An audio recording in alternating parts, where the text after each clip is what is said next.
de toutes les couleurs. Et tous les soirs, le marchand venait s'installer dans un fauteuil à côté de la cage. Et il écoutait son oiseau chanter.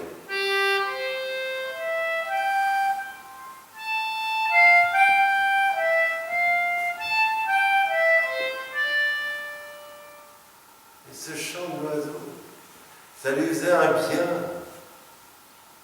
Ça lui retirait toutes les fatigues de la journée.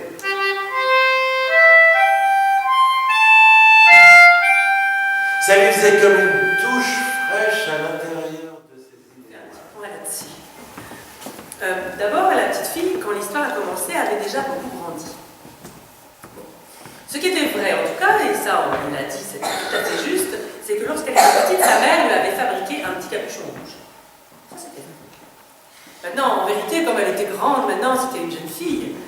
Bon, sa mère n'avait pas vu qu'elle avait grandi, ce sont des choses qui arrivent. Elle lui disait toujours, mais ton petit capuchon rouge, je peux dans la forêt. Pour que sa mère n'ennuie pas plus, elle mettait le capuchon rouge, et puis dès qu'elle avait tourné là, le chemin, oups, elle le mettait dans la poche. La deuxième chose qui était vraie également, c'est qu'il y avait vraiment un loup dans la forêt. Il s'appelait Jean-Loup. Il était exactement comme les autres loups, sauf qu'il était debout sur ses pattes arrière et il parlait. Mais sinon, à part ça, c'était un loup tout à fait ordinaire. Et Jean-Loup, il s'était aperçu, il ne savait pas pourquoi, mais il s'était aperçu assez tôt dans sa vie qu'il faisait peur aux gens. Bon, il n'avait pas trop compris pourquoi, mais en tout cas, chaque fois que quelqu'un rentrait dans la forêt, Jean-Loup, il se cachait.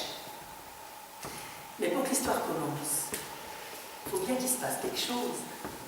Ce jour-là, Lisa, la jeune fille dont je vous parlais, elle est entrée donc. Il se balade et passe devant le jardin du curé.